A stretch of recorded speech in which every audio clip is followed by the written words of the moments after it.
Selamat berjumpa lagi dengan Mas Diksun Edu, ikhlas berbagi untuk negeri.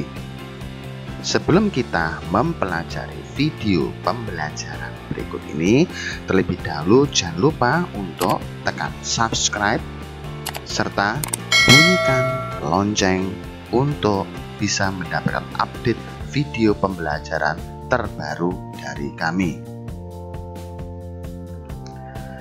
Pada kesempatan kali ini, kita akan mempelajari tentang jurnal penyesuaian akuntansi perusahaan jasa untuk mata pelajaran ekonomi SMA atau MA kelas 12.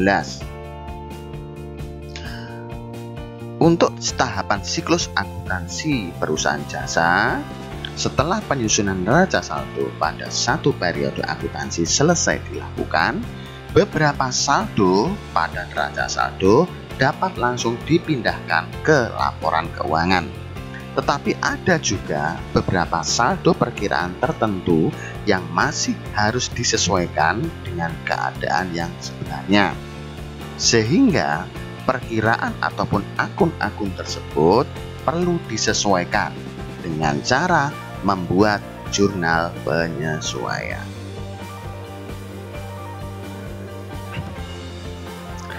Jurnal penyesuaian itu sendiri artinya adalah ayat jurnal yang dibuat untuk menyesuaikan saldo-saldo rekening yang ada di neraca saldo agar bisa menunjukkan saldo yang sebenarnya pada akhir periode akuntansi.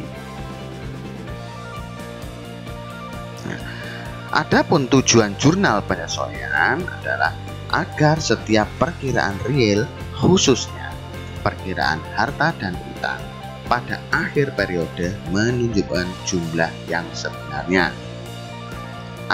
Yang kedua, agar setiap perkiraan nominal, yaitu perkiraan pendapatan dan beban pada akhir periode menunjukkan besarnya pendapatan dan beban yang harus diakui.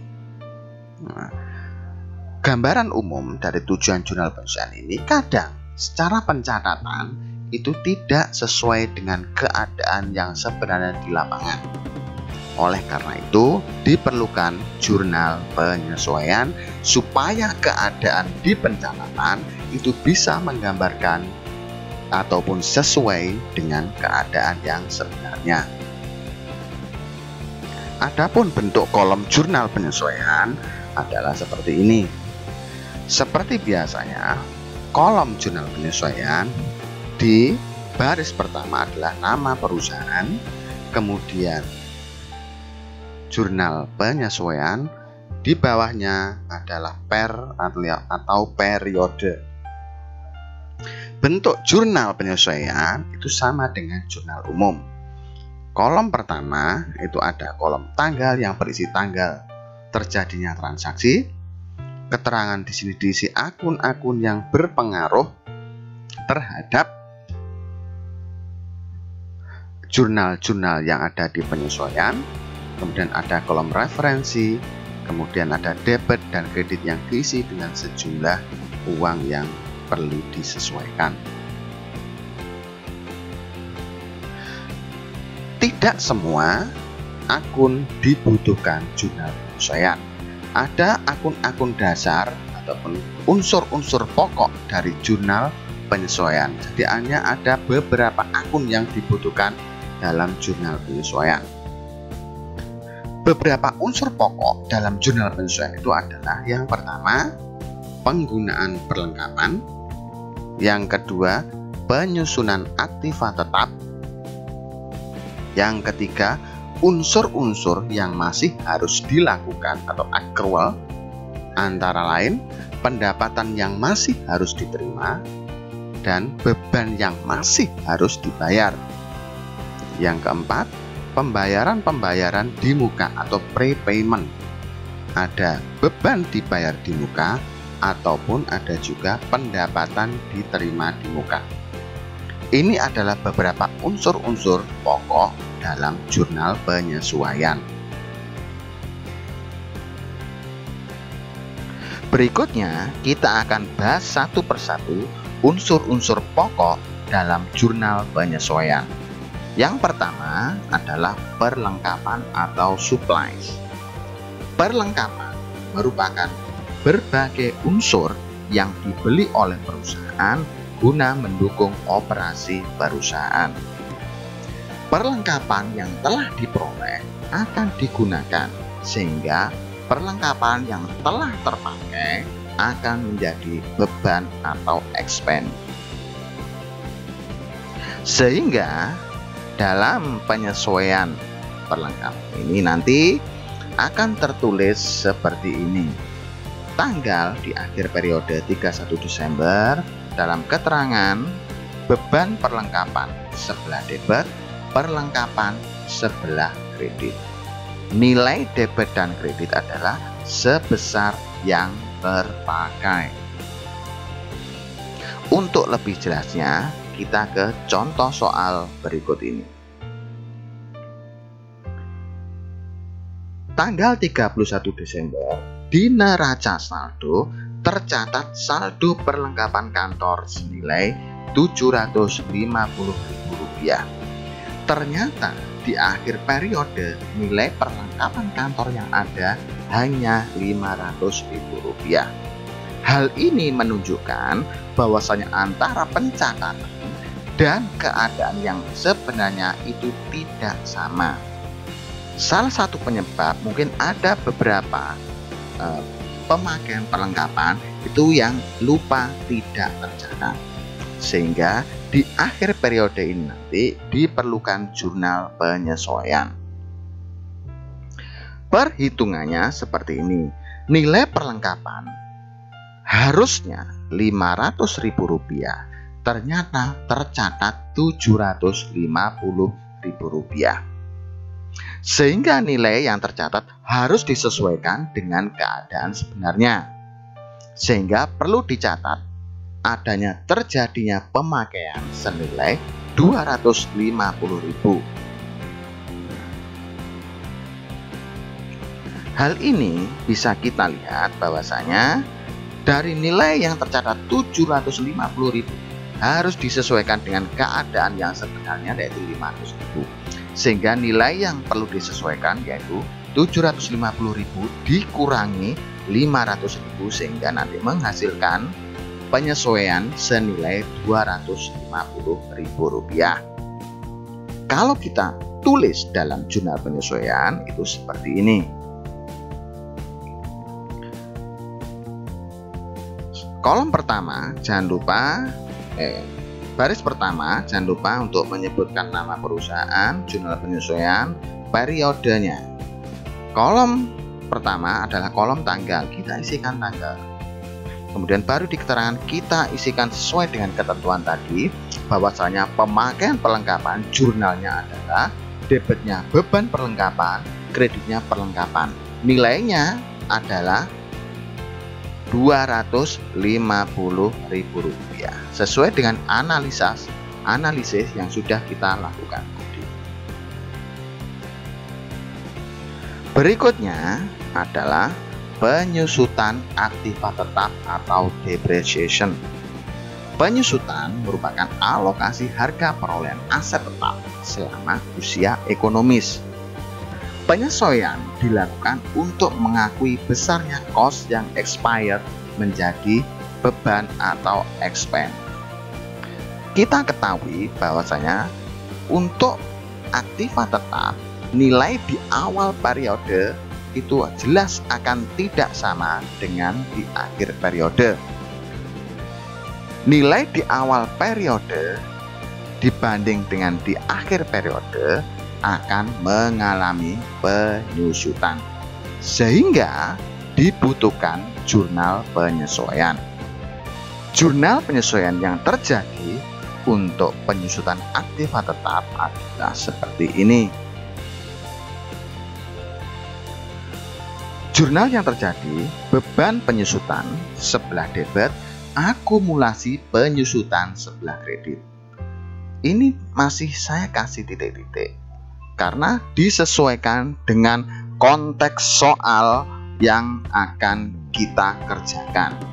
Aktiva bisa bermacam-macam, kadang peralatan, kadang gedung, kadang kendaraan, dan lain sebagainya. Untuk lebih dapat memahami tentang jurnal penyesuaian penyusutan aktiva tetap, kita lihat contoh berikut ini. Contoh soal tanggal 31 Desember. Di neraca saldo tercatat saldo peralatan kantor senilai 5 juta rupiah. Dari nilai tersebut ditetapkan penyusutannya senilai 2% per tahun dari nilai harga perolehan.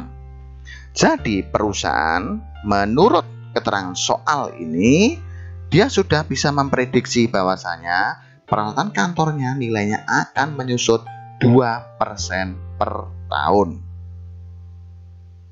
Sehingga perhitungannya nilai penyusutannya yaitu 2% dikalikan 5 juta rupiah, sehingga menghasilkan nilai 100.000 rupiah. Jurnal yang terjadi adalah seperti ini.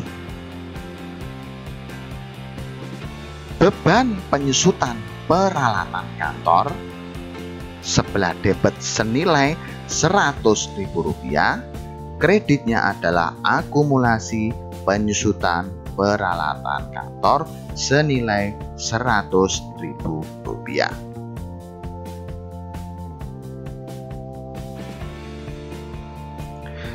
Berikutnya, unsur pokok yang perlu dilakukan penyesuaian adalah pendapatan yang masih harus diterima. Pendapatan ini merupakan bagian berbagai pendapatan yang telah menjadi hak perusahaan pada periode akuntansi tertentu, tetapi belum dicatat dan belum diterima uangnya, sehingga menimbulkan piutang bagi perusahaan. Penyesuaian dilakukan untuk mengakui besarnya tagihan perusahaan yang masih belum tercatat. Sehingga nanti dari sini pencatatan jurnal penyesuaiannya adalah seperti ini. Piutang usaha sebelah debit, kreditnya adalah pendapatan jasa sebelah kredit. Untuk lebih memahami tentang pendapatan yang masih harus terima, kita perhatikan contoh berikut ini. Contoh soal. Di tanggal 31 Desember 2018 masih harus ditagih pendapatan jahit dari beberapa pelanggan senilai 1 juta rupiah. Logikanya bahwasanya dari keterangan ini di akhir periode dicek ternyata masih harus diterima beberapa pendapatan dari pelanggan yang masih belum tercatat. Perhitungannya seperti ini. Dari kegiatan usahanya di akhir periode masih ada yang belum tercatat tagihan dari pelanggan dan nantinya akan menjadi pendapatan perusahaan senilai 1 juta rupiah. Sehingga penulisannya dalam jurnal penyesuaian adalah seperti ini. Piutang usaha sebelah debit senilai 1 juta rupiah, kreditnya adalah pendapatan jasa sebelah kredit senilai 1 juta rupiah.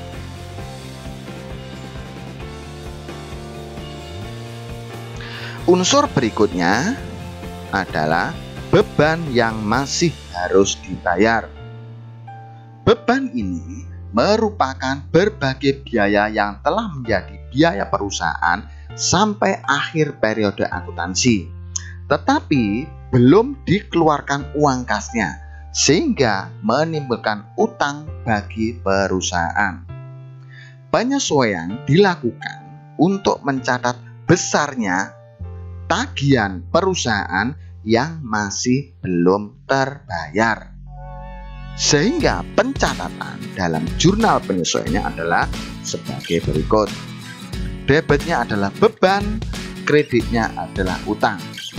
Saya kasih titik-titik karena nanti tergantung dari konteks yang akan disesuaikan. Bisa gaji, bisa iklan, bisa bunga dan lain sebagainya. Nah, nanti disesuaikan dengan keadaan soal ataupun transaksi yang harus disesuaikan. Untuk lebih memahami tentang masalah beban yang masih harus dibayar ini, perhatikan contoh berikut ini. Contoh soal, masih ada bunga pinjaman yang belum dibayar senilai Rp500.000. Jadi perusahaan masih punya tanggungan yang belum terbayarkan kepada pihak lain senilai Rp500.000. Sehingga perhitungannya dari kegiatan usahanya di akhir periode masih ada beban yang belum dibayar atau beban yang masih terutang senilai Rp500.000. Pencatatan dalam jurnal penyesuaian seperti di bawah ini. Konteksnya adalah bunga, sehingga kita tulis beban bunga senilai Rp500.000 sebelah debit, kreditnya adalah utang bunga senilai Rp500.000 sebelah kredit. Berikutnya, unsur pokok yang harus dilakukan penyesuaian adalah beban dibayar di muka. Beban ini merupakan berbagai beban yang dikeluarkan terlebih dahulu kasnya atau sudah terbayarkan, tetapi manfaat ekonomisnya baru akan dinikmati beberapa periode yang akan datang. Contohnya, akun ini adalah sewa dibayar di muka, asuransi dibayar di muka, iklan dibayar di muka, dan lain sebagainya. Ada dua pendekatan yang digunakan. Yang pertama, pada awal pembayaran dicatat sebagai harta atau aset. Yang kedua, pada awal pembayaran dicatat sebagai beban atau expense. Nah, kita akan jelaskan dari masing-masing pendekatan ini. Beban dibayar di muka yang dicatat sebagai harta. Pada awal pembayaran dicatat sebagai harta atau aset itu dapat diartikan pada saat pembayaran diakui sebagai harta. Sewa dibayar di muka, asuransi dibayar di muka, iklan dibayar di muka, dan lain-lain. Yang kedua, pada neraca saldo tercatat akun dibayar di muka pada harta.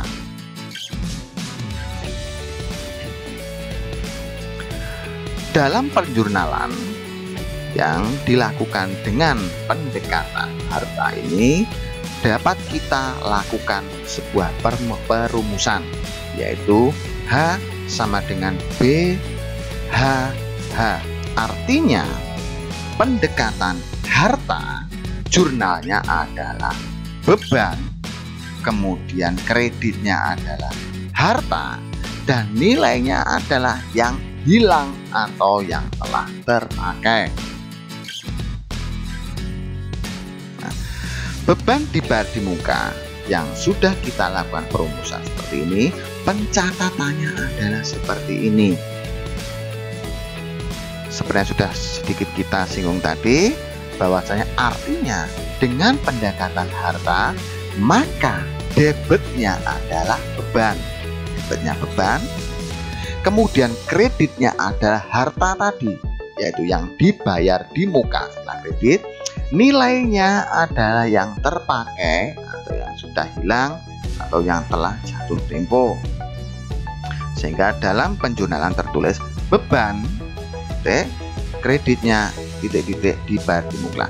Titik-titik ini kita sesuaikan dengan kondisi atau konteks yang akan kita lakukan penjurnalan.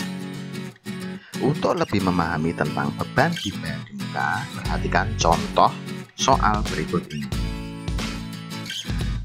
Di tanggal 31 Desember ada keterangan yang perlu disesuaikan. Sewa dibayar di muka untuk jangka waktu 1 tahun sebesar Rp7.200.000 dibayar mulai 1 September 2018. Artinya pada saat tanggal 1 September itu dibayar sewa senilai Rp200.000. Perhitungannya untuk pendekatan harta sebagai berikut. Pertama, bahwasanya dari soal ini dicatat sebagai harta, berarti nilai akun sewa dibayar di muka 7.200.000. Jadi ketika sewa ini dibayar 1 September itu diakui sebagai sewa dibayar di muka senilai 7.200.000. Pembukuan itu selalu berakhir di 31 Desember, sehingga sewa yang terjadi bukan 1 tahun, tetapi mulai September sampai Desember, sehingga jangka waktunya hanya 4 bulan sewa yang telah terjadi. Jangka waktu pembayaran yang 7.200.000 ini adalah 1 tahun atau 12 bulan, sehingga perhitungannya adalah 4/12. 4 bulan ini per 12 kali nilai sewa dibayar di muka 7.200.000 akan menghasilkan nilai 2.400.000. Sehingga di akhir periode 31 Desember ini nilai beban sewa yang telah terpakai itu adalah 2.400.000 bukan 7.200.000. Sehingga pencatatan di jurnal penyesuaian adalah seperti ini. Beban sewa yang terjadi adalah 2.400.000 sebelah debit, kemudian kreditnya adalah sewa dibayar di muka senilai 2.400.000. Jadi untuk pendekatan harta ini, nilai yang sudah kita hitung langsung kita masukkan ke dalam jurnal penyesuaian untuk menunjukkan bahwasanya beban sewa yang terjadi itu adalah Rp2.400.000. Berikutnya adalah beban dibayar di muka yang dicatat sebagai beban. Dari pengertian ini, pada awal pembayaran itu sudah dicatat sebagai beban atau expense. Dapat diartikan bahwasanya pada saat pembayaran diakui sebagai beban, tertulis akun beban, yaitu biasanya antara lain ada beban sewa, beban asuransi, beban iklan, dan lain-lain. Yang kedua, pada neraca saldo tercatat akun beban pada kelompok beban.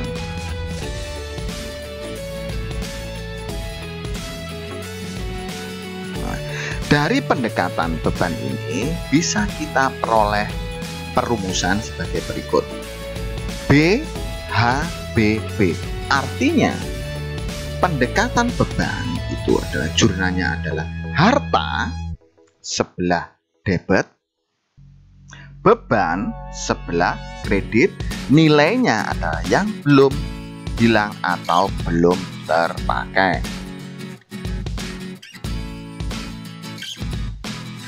Dari perumusan ini bisa kita lihat penjurnalnya adalah sebagai berikut. Dari sudah kita artikan ini, jurnalnya adalah titik-titik dibayar di muka sebelah debit, beban titik-titik sebelah kredit. Nah, ini berbeda dengan pendekatan sebagai harta tadi. Kalau pendekatan harta, bebannya ada di sebelah debit, kreditnya dibayar di muka, sedangkan untuk pencatatan pendekatan beban itu sebaliknya, yaitu dibayar di muka sebelah debit, kreditnya adalah beban.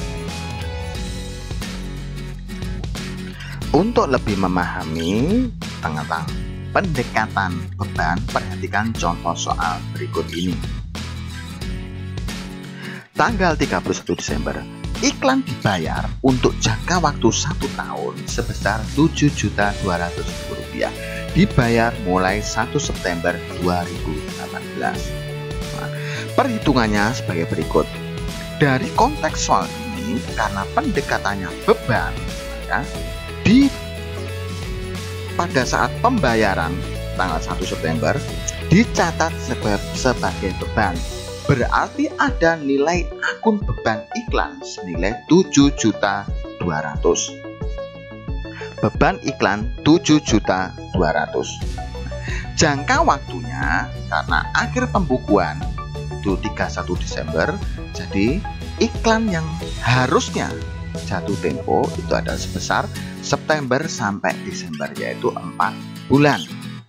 Jangka waktu pembayaran itu adalah 1 tahun atau 12 bulan. Sehingga perhitungannya adalah sebagai berikut. 4 dibagi 12 kali 7.200.000, yaitu Rp2.400.000. Jadi beban iklan sampai akhir periode itu Rp2.400.000.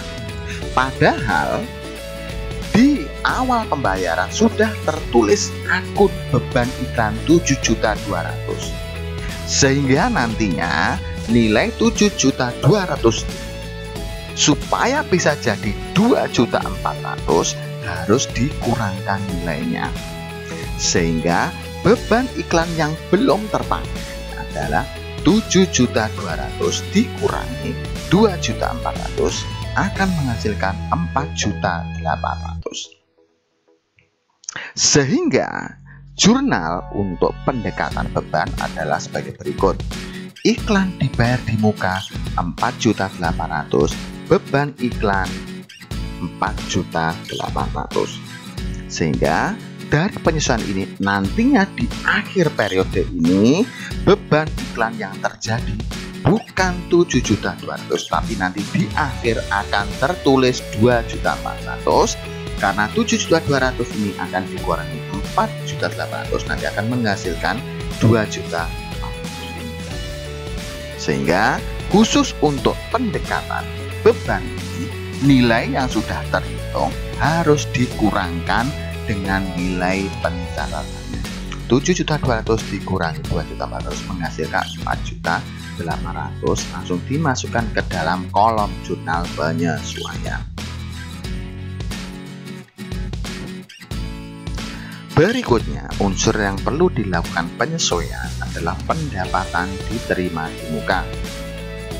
Pendapatan ini merupakan berbagai pendapatan diterima terlebih dahulu kasnya, tetapi manfaat ekonomisnya baru akan dinikmati beberapa periode yang akan datang. Contoh akun-akun diterima di muka ini antara lain pendapatan sewa diterima di muka, pendapatan komisi diterima di muka, dan lain-lain. Ada 2 pendekatan yang digunakan. Yang pertama, pada awal penerimaan kas dicatat sebagai kewajiban atau liability atau utang. Yang kedua, pada awal penerimaan kas dicatat sebagai pendapatan atau revenue. Sekarang mari kita bahas masing-masing pendekatan berikut ini. Pendapatan diterima di muka yang dicatat sebagai utang atau kewajiban. Pada awal pembayaran, pendapatan diterima di muka ini dicatat sebagai kewajiban atau liability atau utang. Dapat diartikan, yang pertama, pada saat pembayaran diakui sebagai kewajiban atau utang, pendapatan diterima di muka. Yang kedua, pada neraca saldo tercatat akun pendapatan diterima di muka pada golongan kewajiban atau utang. Dalam pendapatan diterima di muka ini bisa kita lakukan perumusan sebagai berikut. UPP.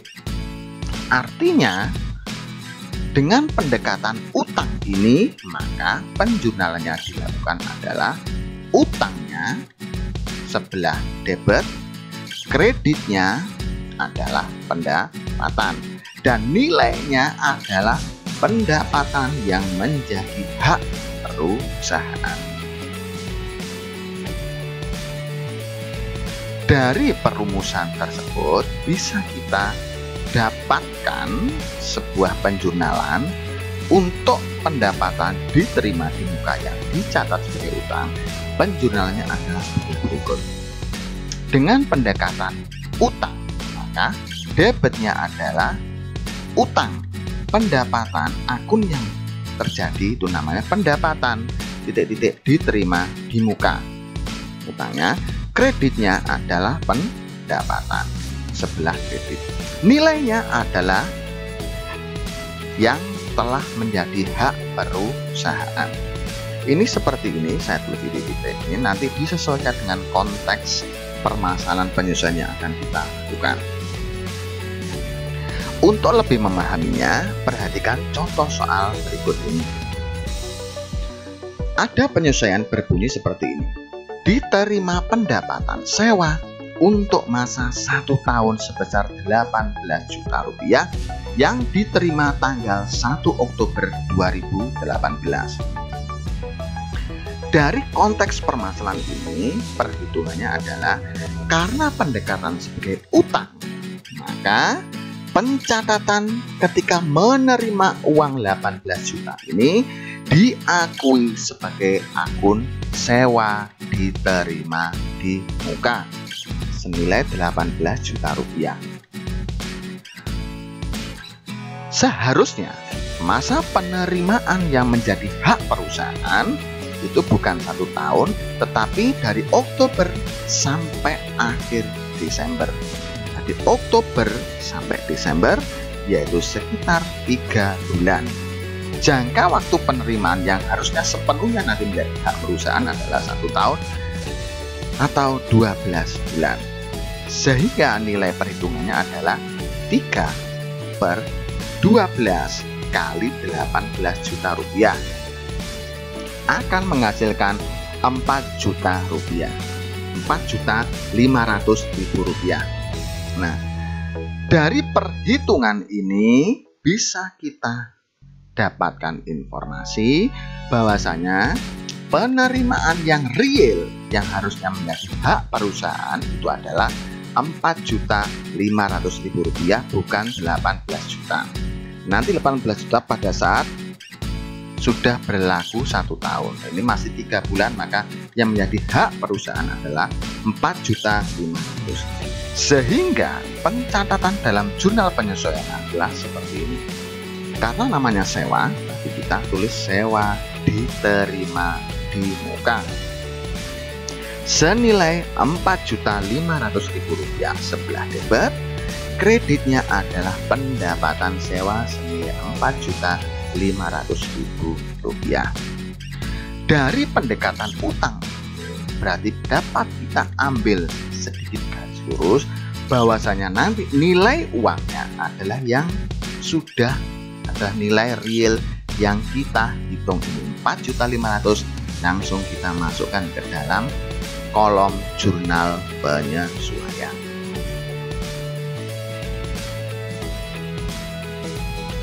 Unsur berikutnya yang diperlukan untuk penyesuaian adalah pendapatan diterima di muka yang dicatat langsung sebagai pendapatan. Hal ini berarti pada awal pembayaran itu dicatat sebagai pendapatan dan dapat diartikan yang pertama, pada saat pembayaran sudah diakui sebagai pendapatan. Yang kedua, pada neraca saldo tercatat akun pendapatan. Sehingga dari sedikit informasi itu bisa kita ambil perumusan sebagai berikut. Untuk pendapatan diterima di muka, perumusannya adalah PPUU. Artinya pada pendekatan pendapatan P ini, maka jurnalnya adalah pendapatan, itu ada di sebelah debit. Kreditnya adalah yang diterima di muka atau utang senilai yang berkurang. Sehingga dari informasi ini, maka cara penulisan dalam jurnal penyesuaian adalah seperti berikut. Debitnya adalah pendapatan titik, kreditnya adalah pendapatan diterima di muka. Debit, kredit. Untuk lebih memahaminya, perhatikan contoh soal berikut ini. 31 Desember, diterima pendapatan sewa untuk masa 1 tahun sebesar 18 juta rupiah yang akan diterima tanggal 1 Oktober 2018. Dari informasi ini, maka perhitungannya dicatat sebagai pendapatan, berarti pembayar pada tanggal 1 Oktober ini langsung dicatat sebagai pendapatan. Berarti ada akun yang berbunyi pendapatan sewa senilai 18 juta rupiah. Jadi transaksi ini langsung ditulis sebagai pendapatan sewa 18 juta rupiah. Kemudian yang menjadi hak perusahaan itu adalah bulan Oktober sampai Desember. Sehingga di Oktober sampai Desember itu jangka waktunya 3 bulan. Sedangkan pendapatan ini menjadi hak sepenuh perusahaan. Nah, hak penuh perusahaan itu dalam jangka waktu 1 tahun atau 12 bulan. Sehingga perhitungannya adalah 3/12 kali 18 juta rupiah akan menghasilkan 4.500.000 rupiah. Ini pendapatan sewa yang terjadi. Nah, pada pendekatan pendapatan ini, bahwasanya pada saat pembayaran sudah diakui sebagai pendapatan sewa 18 juta. Padahal yang sebenarnya pendapatan sewanya adalah 4.500.000. Sehingga nanti nilainya adalah pengurangan, berarti dari 18 juta dikurangi 4.500.000 rupiah akan menghasilkan 13,5 juta rupiah. Maka pendapatan sewa yang 18 juta harus dikurangi 13.500.000 supaya nanti menunjukkan pendapatannya itu menjadi 4.500.000 rupiah. Sehingga pencatatan dalam jurnal penyesuaian adalah seperti ini. Debitnya pendapatan sewa, kreditnya sewa diterima di muka, nilainya 13.500.000 rupiah. Singkat kata, singkat cerita, kalau memakai pendekatan pendapatan, nilai yang dimasukkan dalam jurnal penyesuaian adalah nilai yang sesungguhnya ini dikurangi dengan nilai perhitungan. Jadi 18 juta ini dikurangi 4.500.000 akan menghasilkan 13.500.000 yang akan kita masukkan dalam kolom jurnal penyesuaian. Demikian apa yang bisa saya sampaikan. Semoga dari penjelasan yang sudah saya sampaikan ini bisa menjadikan solusi atau bisa menjadikan pencerahan dalam memahami jurnal penyesuaian. Terima kasih dan sampai jumpa pada video pembelajaran berikutnya.